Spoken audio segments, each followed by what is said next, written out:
In shadows we lurk, in shadows we play. This is Night Shift. Anyway, yeah, so it's all about, if I recall correctly about the set list, this should be Play Pretend. Now we're going to meet the pretend snowman.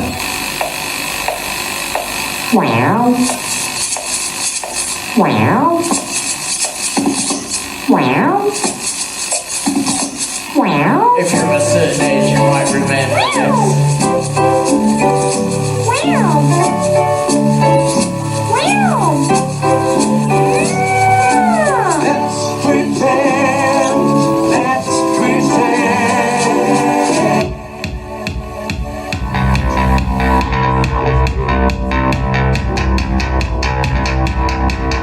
You know, it's interesting, when Gwen saw this, she was rather taken aback apparently by how much I moved like her.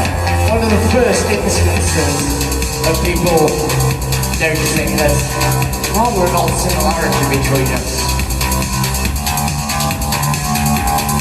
We were more than 4,000 miles from each other. This is the world will never be science fiction or fantasy. Go on a journey of imagination, be just what we want to be. Stories of death, fact and fiction with exotic lands. Hungry people, then be told to release the tension of the life we live in. For example, don't remind me in your songs of this world and all its wrongs. There's more to life, just the basic facts, so there's no place to tell. I want sci-fi dreams and laser beams, so there's no place to tell. Everyone said we could be sister and brother. I wanna be told it's a mystery to tell the world that I wanna be free. There are things and dreams are made of an escape from the heart on the surface of death. After all this, we just can't get enough. I'll go out searching for the meaning of love. With imagination in this confusing world, before the robots in our dreams control. Don't tell me in your songs that I'm living my life wrong. There's more to life than just the basic price, so there's no place to tell. I want sci-fi dreams and laser beams, so there's no place to tell. As you know, the next bit's very, very serious bit. Told me to sit down for it. It's important that you take a good rest when you're doing this bit. Because, you know, while it's important not to bury our heads in the sand about injustice and inequality in the world, there are times we need to celebrate art and creative thought. Art and imagination are just as vital to our overall learning. So please, allow this indulgence and play prepared.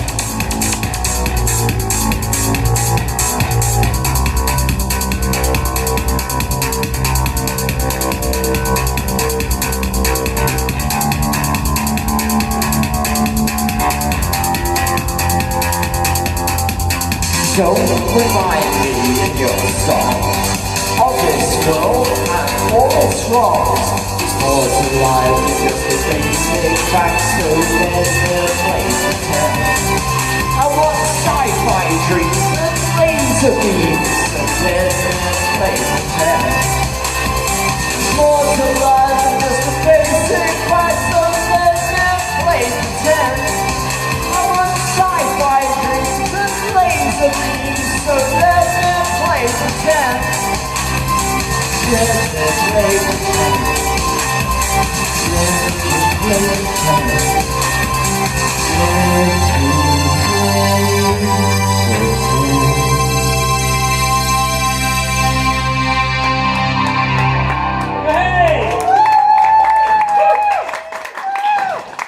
And of course, all the video was from all of us. That's that Gwen, how did that get on there? Honestly, that's someone who does very, very much like Play Pretend. and also indulges in a bit of play pretend herself. Oh dear. Who knows put that lot in there? Oh, it must have accidentally got us. I know, you know, very well, I put it there on purpose, but anyway. And hopefully she's watching, so, you know, that's why it's there, you know. We might be 4,000 miles from each other, and, you know, everyone said we could be sister and brother, as I said, but, you know, when you meet someone as fabulous, it's really quite something. When you can't stop talking to each other on Facebook, you've just got to take that chance. That image created by some good friends, Amy and Adam over in Florida, so Jacksonville, Florida. That was my birthday gig in Leeds, and you know, doing a bit of absolutely disgusting mushiness about my wonderful girlfriend Gwendolyn over in St. Louis, USA. So there's apologies for the late start. I'm going to try and play a bit of Sister Chain and Brother John. If I'm right, this should indeed be On the Roof by them.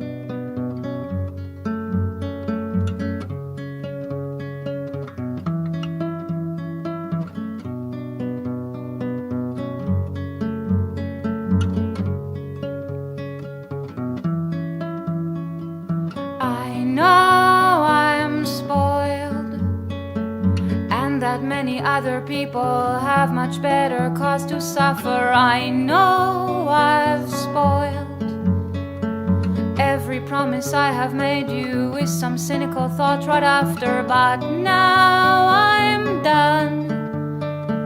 Take me to your heart and save me. Let me burn right deep inside you. Resentment, anger, I have none. Unfinished business, finished now. I have the eyes to see you.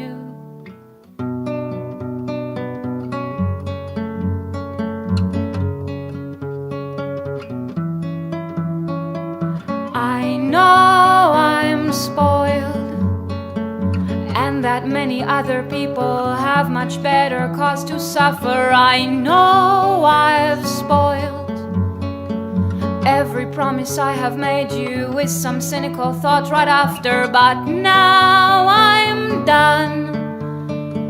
Take me to your heart and save me. Let me burn right deep inside you. Resentment, anger, I have none. Unfinished business, finished now. I have the eyes to see you, mouth to taste you, soul to give you.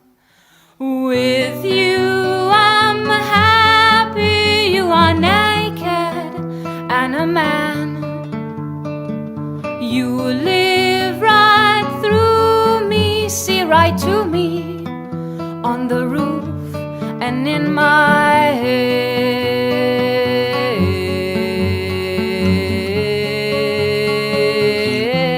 and in my head.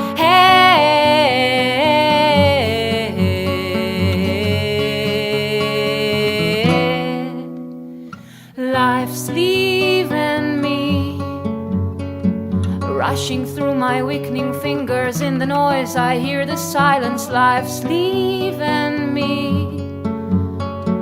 First walk along the side road, then to drop all my defiance. And when it's done, take me to your heart and save me. Let me feel the sword that severs. When all the pain and rage is gone, I close my eyes and taste the rain and wait to be together. With you I'm happy. You are naked and a man.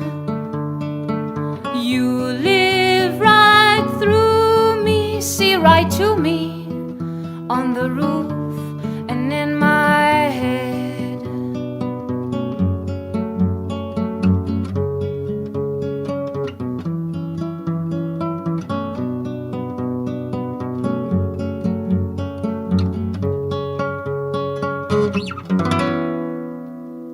Right.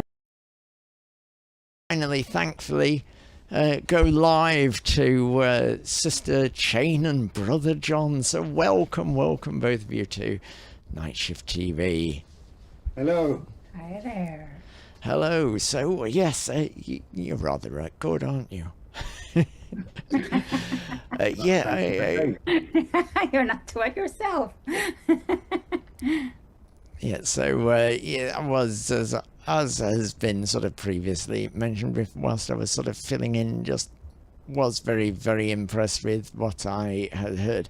An interesting aspect that perhaps, I mean, before it's kind of a side one, I guess, before we get going fully, is it's just interesting that Jamie suggested that you weren't necessarily goth, but I don't know. I mean, you definitely fit in it, if you like, so to speak, for me. But yeah, anyway, so welcome. And you're Sheffield based, and yet I've only just encountered you. I just find that quite remarkable. Where have you been hiding all this time? First we were in Berlin, then there was the pandemic, and then we moved to Sheffield, right? We moved to Sheffield in the middle of the pandemic from Berlin. As many people do. Why not? So let's. I mean, I don't know if you've done many interviews before, and all this information is out there, but you'll be sort of going out to, in effect, a new audience right now. So let's find out sort of what motivated sort of getting going in this sort of.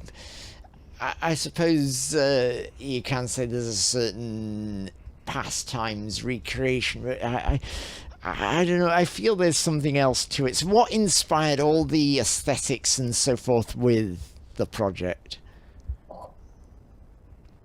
I'm sure this won't take long to answer, but I would say it grew organically. I would say it's also you have to go a long way back, because it started with time ago. John's parents were music hall singers. Right. So that's that. Yeah, that probably because personally I'd always played in sort of Stooges style garage bands and things like that.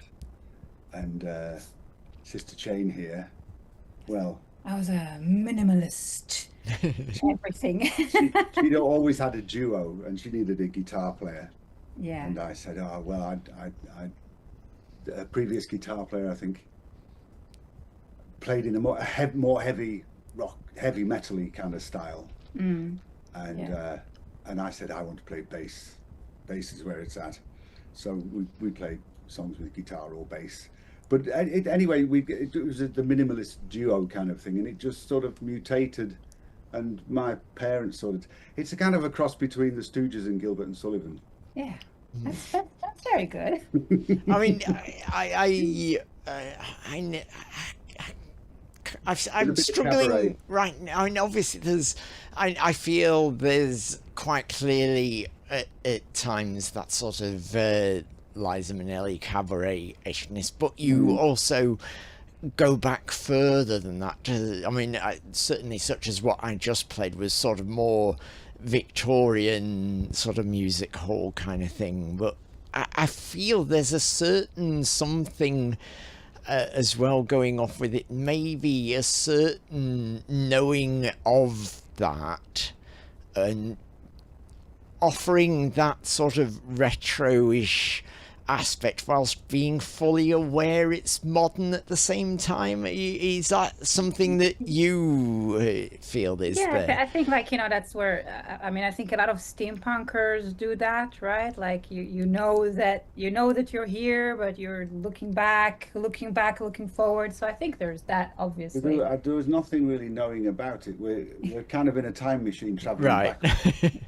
When we got together, I mean, some of our first gigs we would play I Want to Be Your Dog, just the two of us, things like that, and just wear black. I like to look sort of Velvet Undergroundy black. Yeah.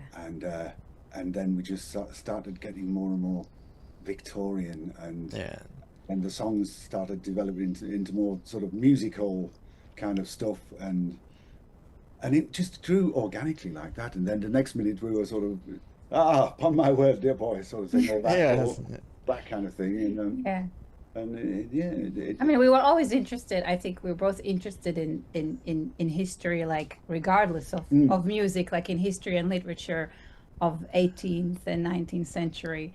I just think but I think this is the first project for both of us where where it influences the music as strongly. Like normally, you'd make like your rock or your metal or your metal, whatever it is, and you'd read Victorian literature, but like the fact that it kind of the fact that it merged so nicely, I think that was a nice surprise, wasn't it? Aside from Conan Doyle, I'm usually been more of a 20th century boy, but Sister Chain here was quoted. Do your friends say it's fine? Your friends say it's good? And like everybody says it's just like Robin Hood. Robin Hood, yeah. What was it you said? I wish it was the 60s, the 1860s. Yeah. But that's your kind of literary. Yeah, I guess that was a good year. That's a good year. But now it's But I think what's nice. I mean, I guess that the only thing that's nice about living in the times we live in is that we actually can mix and match everything from the past. Yeah. Right. I mean, there should. I mean, everything exists, so there's no reason why you can't call upon everything that exists for things. No reason at all. The only downside of it is that people, especially when we were Berlin based, they demand a genre all the time. Yes. And we came up with parlour punk and Victorian glam rock, I think. We used to call it all kinds of things, but we never quite knew how to pitch it because it just grew. Yeah. I think that's what's the good thing. What we do appreciate when we play like in goth circles is that people get it because there's drama. That's good. We get it. It doesn't. You don't need to actually have like the exact genre that you can. I mean, God knows what the hell it is I do half the time. I sort of seem to combine all manner of different genres into whatever I do. I mean, sometimes, yes, it's goth. Quite often, sometimes it's sort of synth pop and new wave and all kinds of things. I find it... Or Labyrinth. Yes, indeed. That was nice. Magic dance done mainly for purposes of being absolutely ridiculous. And the thing is, as people have said, my image sort of was a bit like. Or I felt the image I'd sort of recently gone for with the sort of aiming for the perhaps more suited to you, actually, the sort of aiming for some Victorian-y kind of elements, sort of ended up kind of looking... Dandy. Yeah, so I was kind of aiming for Lestat, but kind of possibly ended up more Jarrus, so I thought, let's do Magic Dance to be absolutely ridiculous.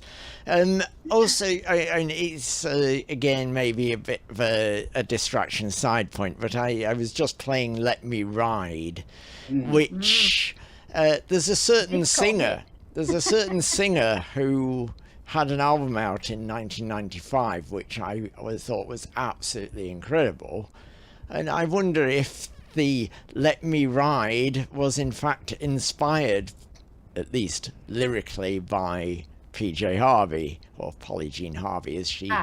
Well, that's very nice that you picked up on that, because there is a lyrical reference to... Yes, Teklo.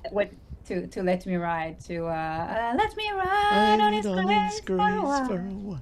Yes, so that is there. But that's a very, it's a direct lyrical reference there. But I wouldn't say the song... I wouldn't say the song is inspired by PJ Harvey. I would say the time about which it was written was drenched in PJ Harvey. Yeah.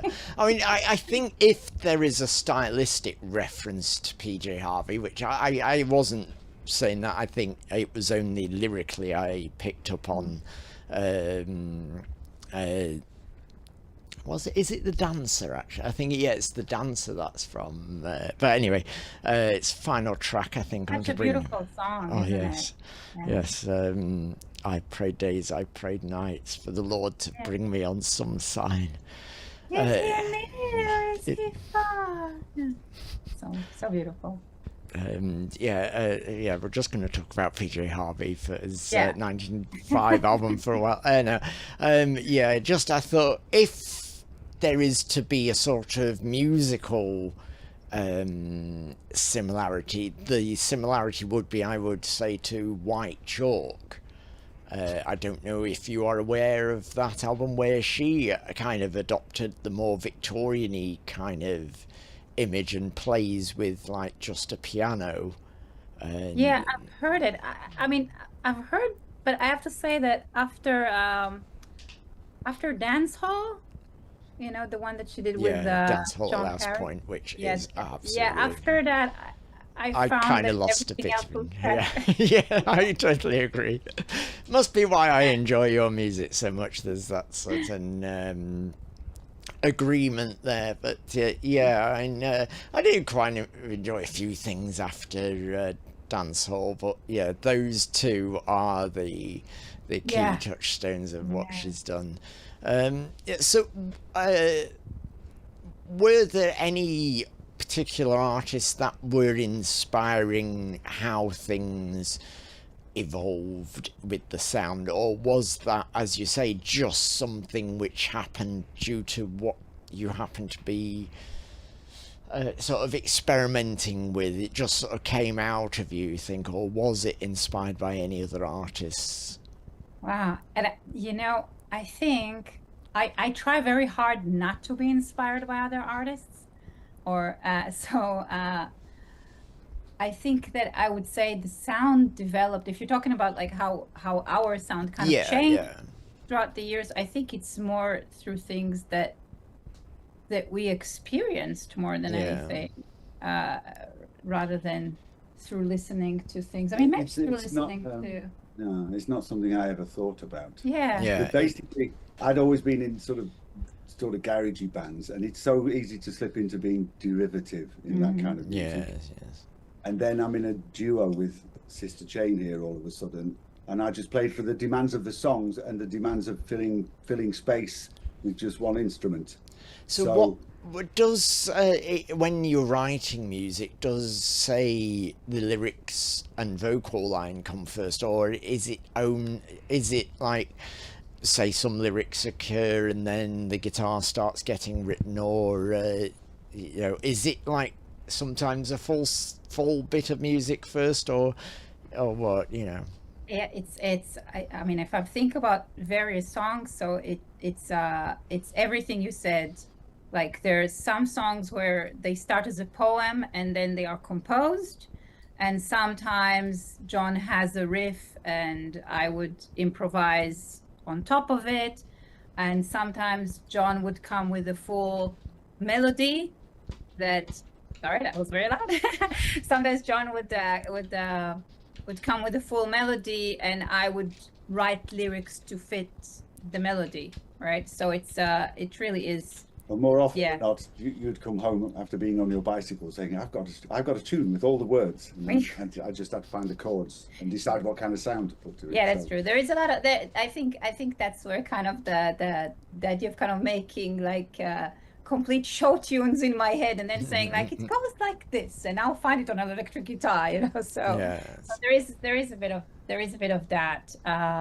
But I would say we don't have a particular songwriting process that's always the same. That's why it takes so long. It takes very, very long.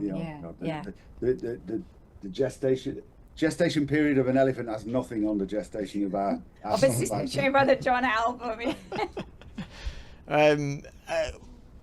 How have you found the reception to your project, as I like to keep saying for some reason? It seems I don't know, it seems more apt to call it project rather than band.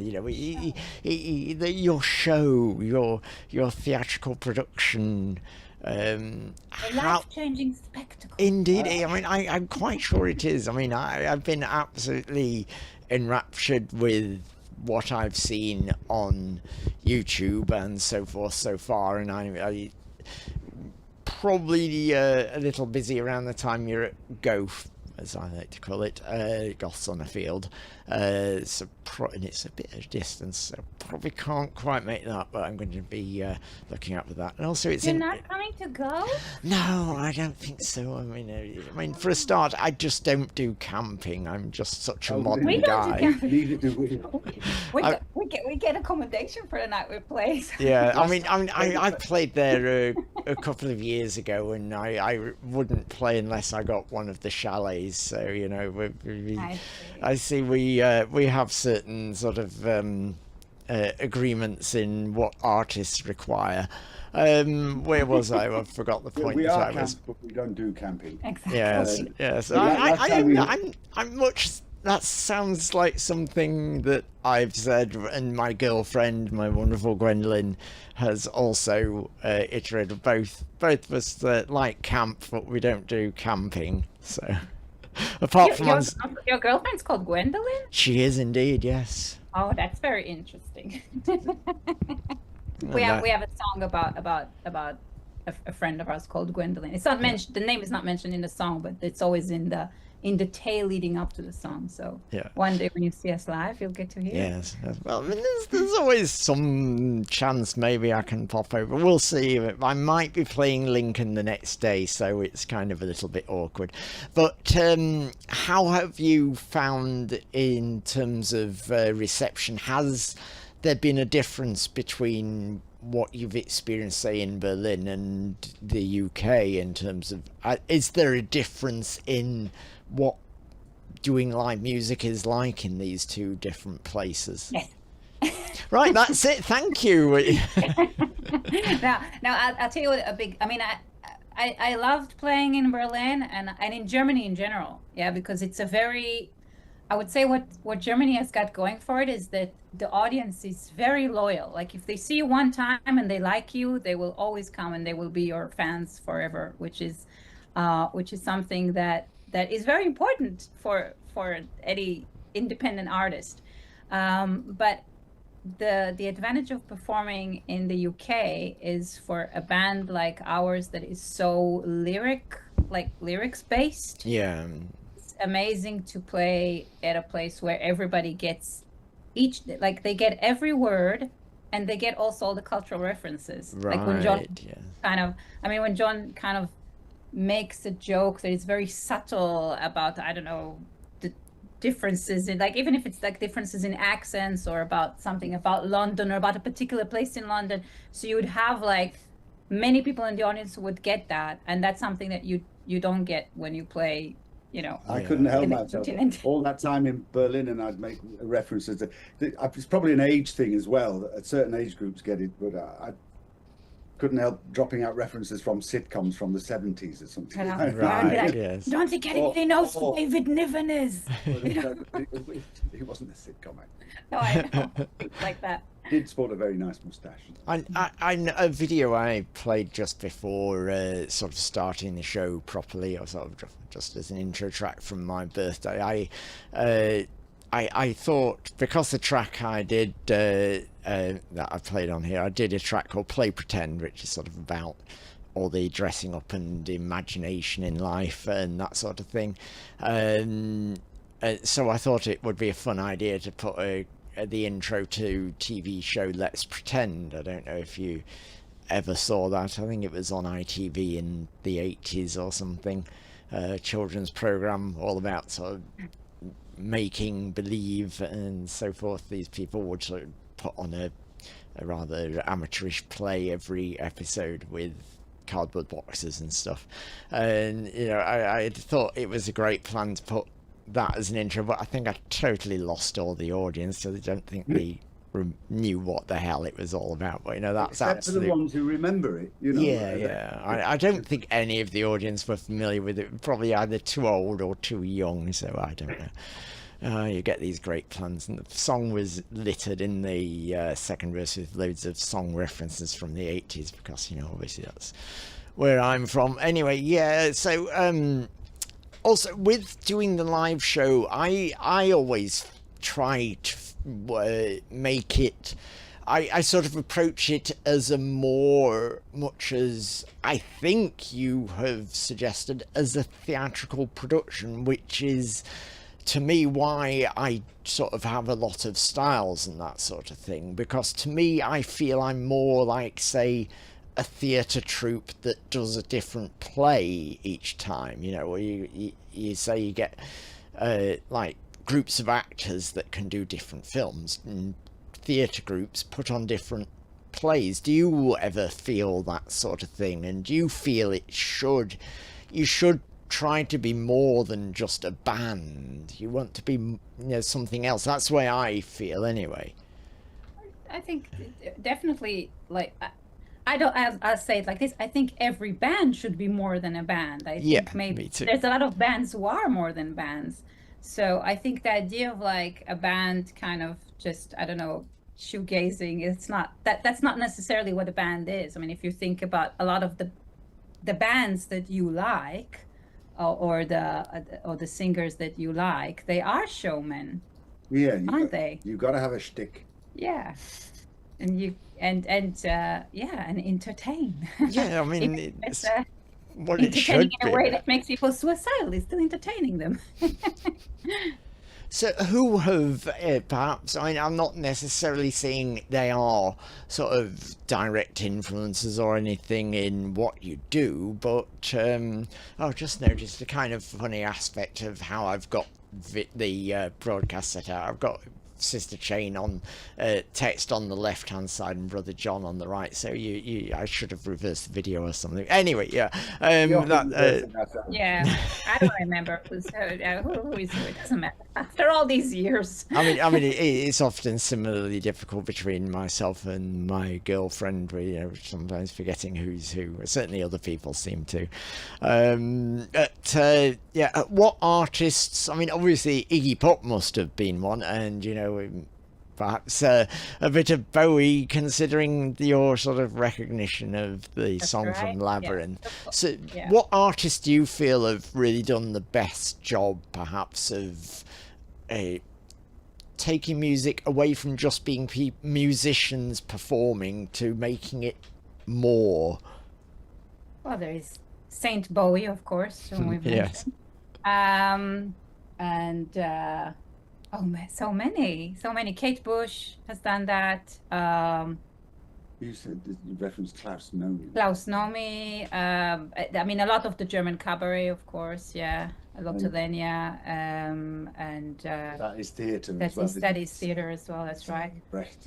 Yeah. But even if you listen to like late 60s music, if you listen to the Doors, if you listen to the Celebration of the Lizard, right? That's trying to be more than a song, right? Yeah.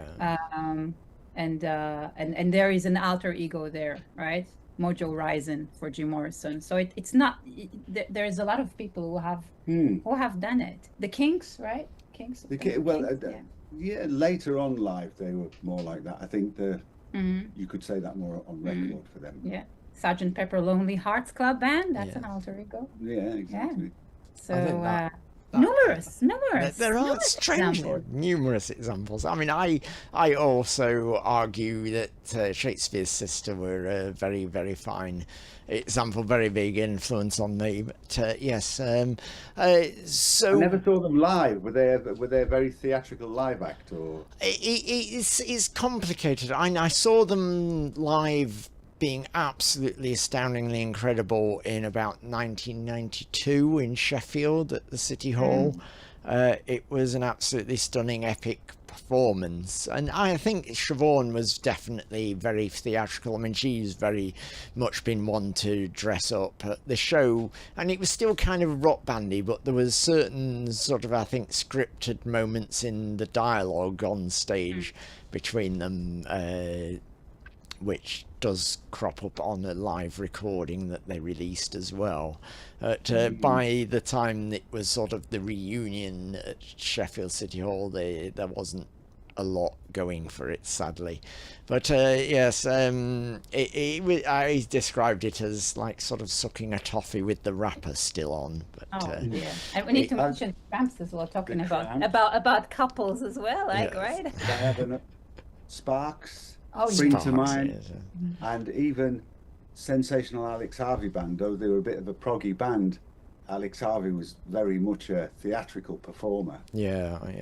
He'd often do his, he'd quiff his hair up for some songs, like the one about the burning Big Louis tonight, sort of thing. And yeah, he was really theatrical. Another thing I sort of related to my experiences, do you ever find that there's tracks which seem in effect too popular compared to your favourite of your tracks? Because I sometimes feel some of the tracks that go down best with the audience aren't necessarily the ones I love the most. Do you ever feel that sort of thing, or is there merging there? I try not to judge like what the audience goes for, because I know exactly what you mean, but at the same time I think in a way maybe the audience is right. No, the audience, don't give them what they want, give them what they need. I'm giving them everything, right? Yes, I'm giving them raw, right? But if they prefer a certain kind of raw to another one, like, who am I to judge? And I think that often people would see, I mean, as long as I can be who I want to be, I mean, whether you call it myself or like a distorted version of myself, as long as I can be all that I am, if people like to cherry pick and say like, but this is my favorite song because they relate to something in that, because something in that moves them in particular, that's fine.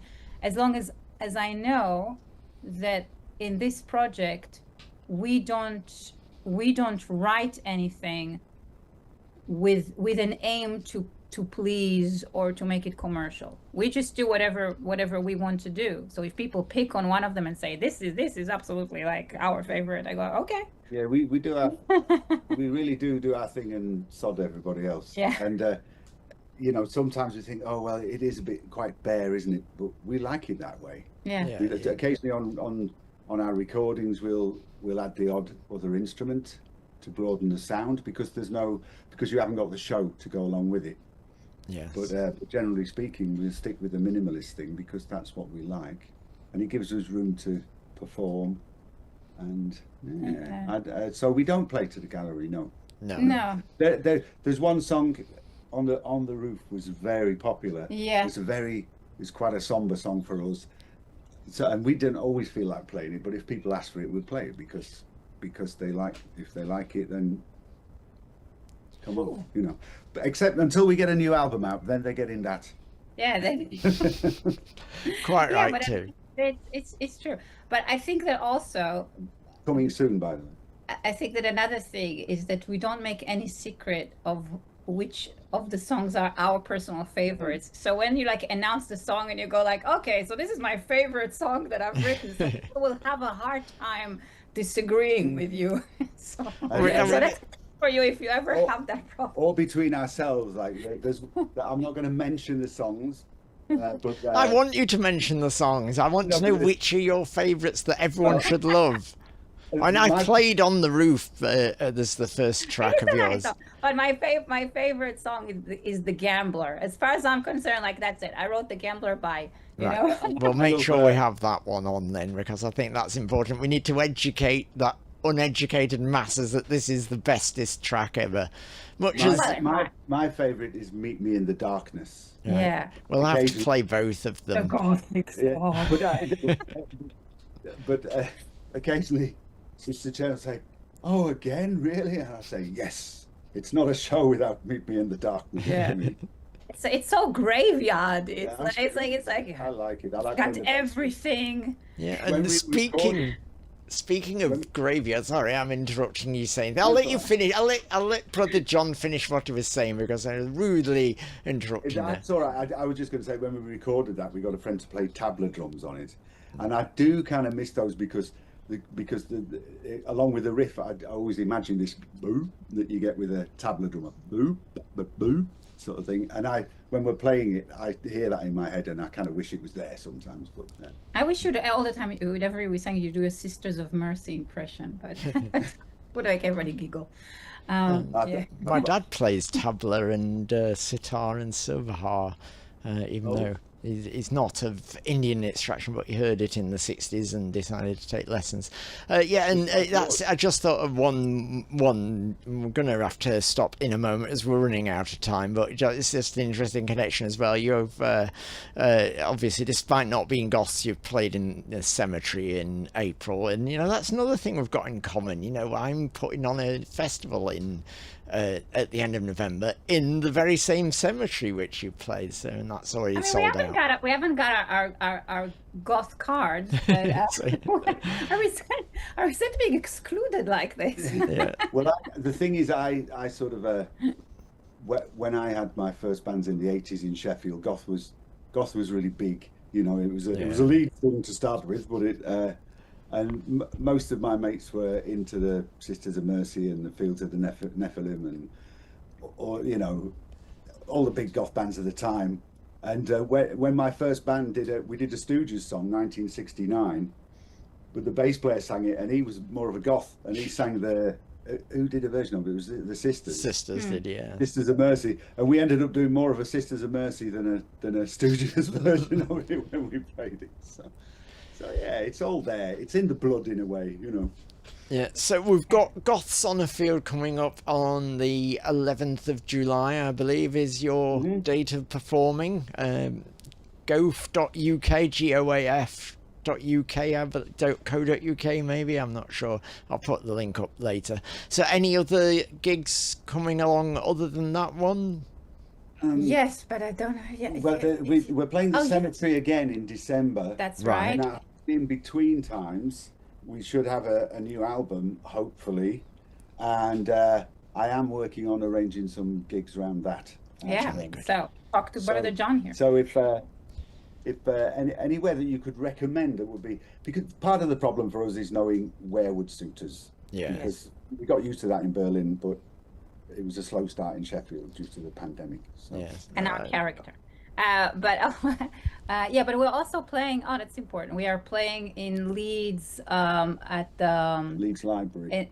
At Leeds Library, like the old library. Yes, the lending library venue. The lending library. That's right. So we're playing there with the Poets of Esnod, which is a group of poets from all over Yorkshire, and we've done a few events with them, I get to read my poetry as well. It's a literary event, poetry reading, but we punctuate each act with a song. So yeah, that sounds. I mean, the thing is, that's on the 19th of July at 1 p.m. We shall put appropriate links to these things in probably post-production and in descriptions. So just quickly, we've got about 7 minutes left, so anything else quickly you want to add that we've not covered? Not really, no. We have a couple of for those of you who don't know us, we have a couple of albums. We tend to put albums out on vinyl. That's right. Vinyl or available on Bandcamp. There you go, record player right there. One quick thing that my wonderful girlfriend, I keep saying that's just disgraceful, Gwendolyn over in St. Louis, she's still in the US at the minute, she possibly suggested that at the gig where you've got like the poetry reading and so forth, maybe Rosy Garland might be there perhaps at some point, I don't know.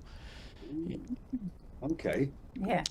Johnny's going to go into this cupboard where he sleeps and get a record out. Damn, it's the wrong part. Oh dear. Oh dear. The guitar stand. Yeah, but so I think what he wanted to say is that we do have some vinyls out. We have also a beautiful picture disc out with a song about... So that was our first album. Oh, that's right. Here we go. It's the first album, Darkness to Warm Your Heart. Lovely. It's very dark, and very Jamie heartwarming. dared to suggest you're not goth. I mean, you've got photos posing in a cemetery. Of course you're goth. Yeah. And as I said, and we've got a single about a female version of Jack the Ripper. So there you go. All the Murder fun ballad. subjects. Oh And, yeah, of course. Of course, yeah. Jackie. We've got 5 minutes left, so you've got to hurry. He's trying to promote the promotional machine of Brother John. He's got, we time is fleeting, so Yeah, darkness takes its toll. Indeed. Well, there's I mean, I don't care what people say, but that was a big influence. Yes, I mean, if you're going to play in Rocky Horror, who are you going to play then? Oh, that's such a good question. Wow. What was the question? Which character am I in Rocky Horror Picture Show? Surely it's Magenta. No, I'm all of them. At the moment, you look like a Meatloaf's character. Isn't that Eddie? I would like to think I'm Rocky. There you go. This is our second album. And The Androgen Show. As you can see, we look very stern. Yes, indeed. And yeah, that's got The Gambler on it. Yes. So. And Meet Me in the Dark. And that's got these two songs on it. And then now we have here Staying in Soho, which is a picture disc. So you put the picture on the record player and you can watch it go round and round. Which, is what people did. I believe people did that in Victorian times for entertainment, right? All right, anyway, we are sort of down to about 3 minutes left, so hurry. And we got a fanzine called The Gambler as well. Because everything is The Gambler, because that's the bestest. Yeah. It's also your favourite book, isn't it? That's right. It's also my favourite book. Yeah, but have you seen the Mark? Have you seen the Mark Wahlberg atrocious excuse for a film called that as well? No. Don't.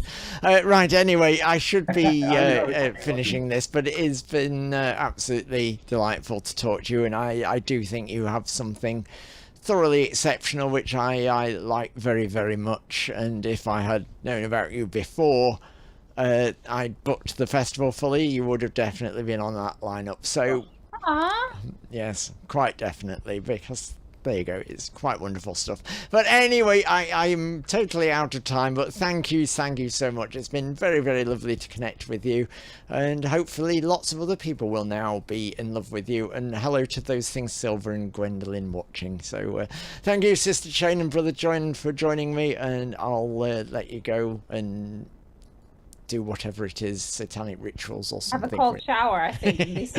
Yes, all right, thank you, and I will hopefully see you in the not too distant future. We shall see. All right, thank you, and bye for now, everyone. Bye-bye. And I say bye. Have you got what it takes? Baby, you're the reason that my head's in a mess. Baby, when I think of it, I wanna step out to the strip on my own in a red satin nightie. I'm not one of yours. In a red satin nightie. In a lush hotel, ring the bell.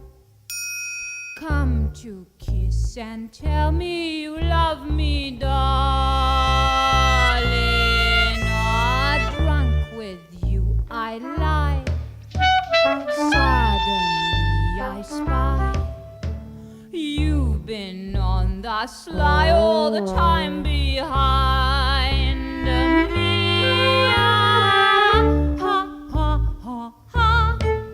I'm not one of yours. In a red satin nightie.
Right, let's find that other track of theirs. I mean, why not? Actually, I have another idea of what I thought I could put on, being as we have the person watching those things silver with Stardust.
So that was Those Things Silver with Stardust. Shall we play that other track by Sister Jane and Brother John?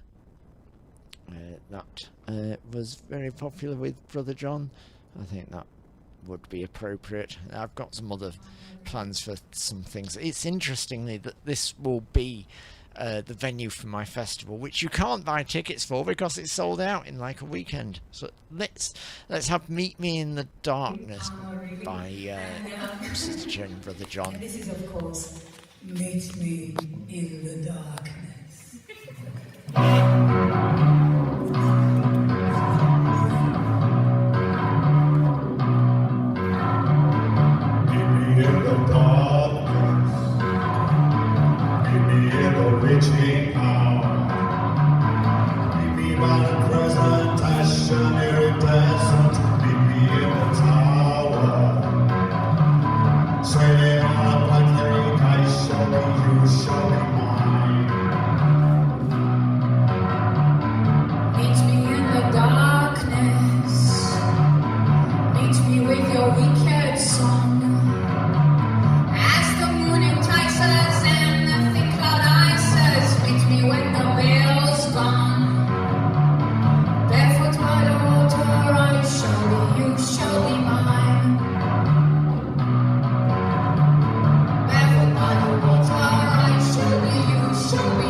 More things I wanted to play, so I'm going to play them. A Ukrainian band called TseSho, which I thought appropriate sound-wise, sort of, and this gets a little bit more modern techno, but anyway, here you are.